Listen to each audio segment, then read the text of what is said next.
People are tired of the negativity.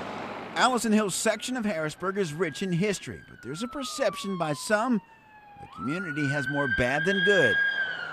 There's a lot of good. There's a lot of good people. There is a lot of good stories. There's a lot of good structure in Allison Hill. Bo Brown is on a mission. He's formed the group Friends of Allison Hill. It's still in the beginning stages, and he's following the efforts of Friends of Midtown, who helped turn that community around. They believed in Midtown. They came to Midtown, okay, and there were reasons for that. And they celebrated small wins. They had big wins and they celebrated big wins. We want to do something similar. Friends of Allison Hill is a very ambitious project. It's an endurance project, and we have a lot of different things that we're going to be trying to introduce. Brown wants to do a lot in Allison Hill, but it will not happen overnight. He says it's going to become a movement. The next thing would be radio podcast, internet radio and video podcast, and basically going into the street.